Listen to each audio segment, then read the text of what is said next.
A pleasure to meet y'all at last, and welcome back to Films I'm Willing to Talk About Again. But, as I've mentioned before though, there are going to be a lot of new content revolving around newer films. In the same way that I've talked about brand new films before as bonus content involved in films I should have talked about years ago last year, this year is where I'm pretty much going to be doing the same exact sort of thing. I'm kind of making it a traditional aspect here in this franchise, but every now and then I do happen to come across certain brand new films, and I actually do get the chance to watch them every now and then. And so, I'm pretty excited to talk a bit about a brand new film. Well, it's not necessarily brand new anymore, but it is still playing in theaters. I'm specifically talking about Robert Pattinson's The Batman from 2022. And let me just mention real quick before I even delve into everything about this one, from the plot line to the cast and all that, I'm probably not quite qualified to at least give you a very comprehensible representation on how do I technically feel about this one, because after all, it's been a while since I actually saw something in theaters. And we could blame the pandemic for pretty much ruining the theater industry and the film industry as a whole. Because 2019, when all this started, we basically saw crapshoot after crapshoot, minus the latest Star Wars sequel, of course. And then 2020 came along and gave us a multitude of great successes, so it at least gave us some good hope about what the film industry will have to offer.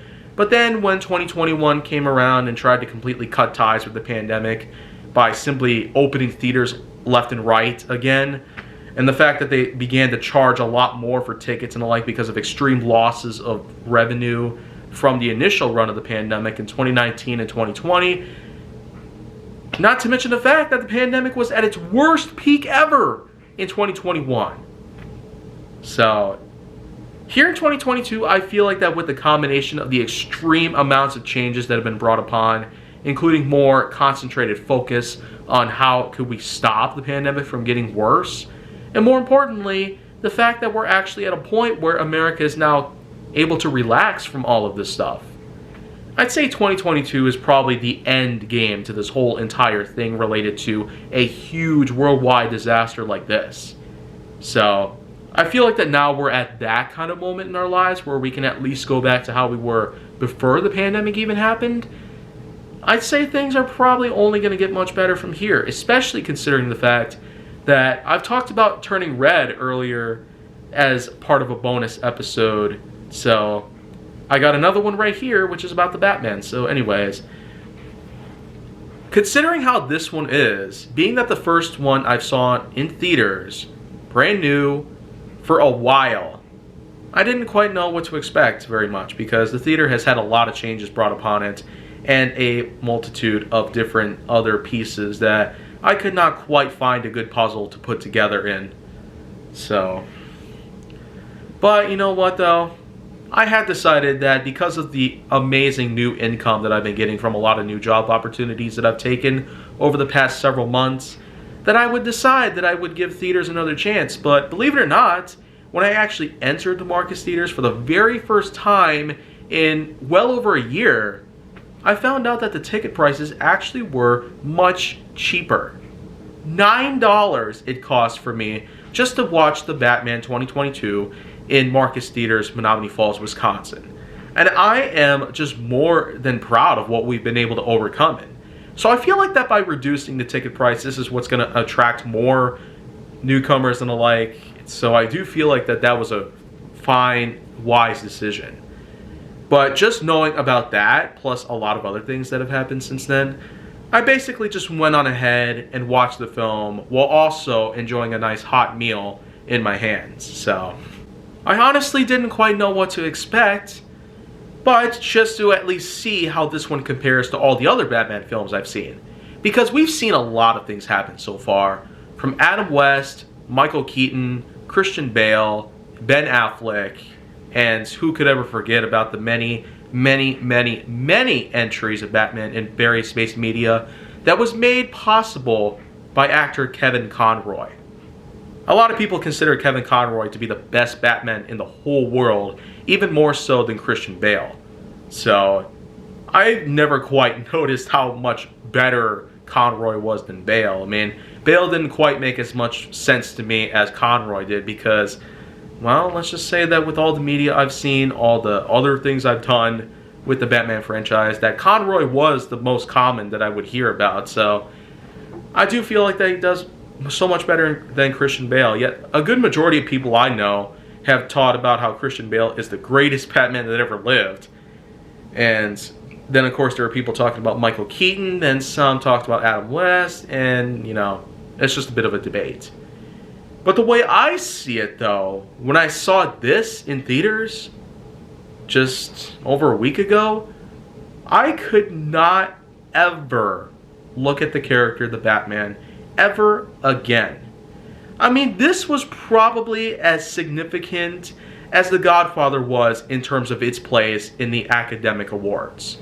I could not simply trust my own eyes and ears when I got to see this film in any possible way possible. I could not at all comprehend what was happening there because of all things out there that talked about the Batman, the one and only world's greatest detective, caped crusader, master of ninja-based fighting skills, thanks to the League of Assassins, I could not possibly know what I would have expected out of this because, after all, there's always a new Batman movie out every now and then, it seems.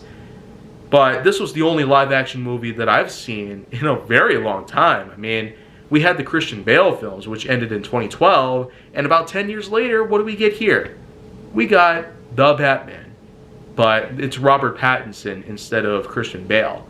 Of course, if you want to talk about the Ben Affleck films, that's a whole different story because Affleck, of course, has quit the DCEU. So this fresh new approach, if it is relative to the DCEU itself, it's potentially possible that this Batman, Robert Pattinson himself, will actually be better than everybody else. Because let me just say real quickly by mentioning a comment that I actually made in a Tell It animated episode, where I decided that I would go ahead and finish up his evolution by talking a bit about the 2022's The Batman.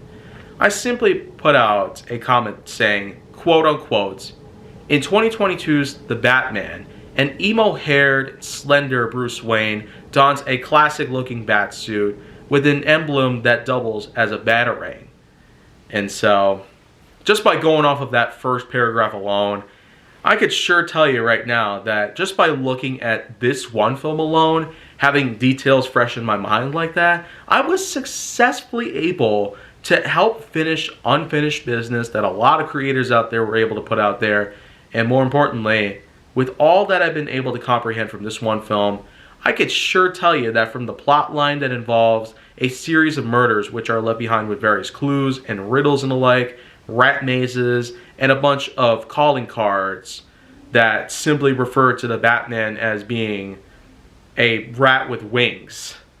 Although, of course, these riddles, it's quite obvious to know who the main antagonist is in this film. And that, of course, is the one and only Edward Nygma, aka the Riddler. And I'll just go right off the bat by simply pointing out that, at least compared to every other entry the Riddler's been in, this one version of him simply being in military-styled attire, complete with a helmet, where he wears his own glasses above it, that's a bit of a goofy yet terrifying appearance. One that I feel couldn't have gotten any better than I ever could have potentially gotten. I mean, nobody could probably top this look for the Riddler. I mean, the only real Riddler-based points on there would be the question mark he has on his chest. So that's how you know that he's the Riddler. But then, of course, with all the things that happen out there, Batman forms an alliance with Selina Kyle, Catwoman in this film. And then, of course, there are the many other things that take place, from the Penguin and the Iceberg Lounge, which is basically a nightclub in this film for some reason. And then, of course, we also can't forget about how, as the film goes on, with the mysteries being solved and clues being discovered and many, many, many riddles being put together, all the way up to a point where a hostage situation takes place with a bomb attached to him, and a phone call happens with a FaceTime-esque chat between the Riddler and the Batman themselves. So, it's quite obvious that this film is taking place in the present day time, whereas with the Joker it takes place a few decades earlier, so who even knows? If those films are even connected or even part of the DCEU, then this is just a whole new paradigm shift if I've ever seen any like it. But anyways, though, it's pretty much the end sequence of this film, or at least the final battle that happens to ensue, because by the time the Riddler is identified and eventually tracked down to a local cafe where apparently he's trying to go eat a pumpkin pie slice and gets captured by the police and the military, taken into custody and put into an insane asylum. So, in any case though, the Riddler is defeated, but after one last talk between him and the Batman, it is eventually revealed that the Riddler's ultimate plan was not necessarily through the murder of these various politicians and the like that were putting themselves through a lot of harm's way to ensure that Gotham City would be a safe place again, but for the most part, Riddler's ultimate plan was to create a floodgate. Yeah, he wanted to basically blow up the seawalls surrounding the city and flood them all in order to create mass panic, chaos, and an extreme level of terrorism. So you could just simply go off of every possibility you could, but with the amazingly well done whodunit style tricks and twists that take place, it kind of reminds me of Knives Out. But being that that was a much more significant example, and it also had a bit more amazing, well-put cast compared to this. I will say, though, that Pattinson is probably the calmest sort of Batman that I've been able to see, at least compared to the aggressive variation of Christian Bale, not to mention the fact that, well, Bale's Batman changes his voice to sound different than Bruce Wayne, but here it's a bit more like Kevin Conroy, where he's basically the same voice no matter what, and not to mention a bit of a stubble appearance. So you could basically go at it multiple ways, but Pattinson, at least for an emo-haired, slender appearance of Bruce Wayne compared to every other version of Bruce Wayne out there, it's just no surprise that I can quite honestly say that of all Batman films out there, this one is the best. Period. And I don't know about you, but there's just so much that goes with this that just makes it a monumental experience of a lifetime, perhaps. And I can sure tell you from multiple angles that there are other ways you could basically see Batman being a caped crusader, the world's greatest detective, an incredible fighter, and a guy with multiple gadgets under his belt. But this Batman takes it to the extreme. Way more so than anybody else. Being that this film combines the likes of crime, horror, satire, superhero, and drama, of all things considered, I'd say that's a combination that's meant to be more like a delicious smoothie. One, of course, made from multiple kinds of berries. That's ultimately how I can at least put together in a satirical way an analogy that describes this film entirely. One that is relevant, yet amazingly put together. And so, with that in mind, this is the absolute greatest Batman film I've ever possibly seen in my whole life. And I'm more than sure that because of the incredible merchandise sales that are going out there at Walmart, Target, etc., like what I've been seeing every single day on entire shelves even, that just proves how big this film is and how important it seems to be in culture and society as we know it today. So, it's basically on par with the incredible satire, crime, mystery, and other such things relative to what the Joker had accomplished.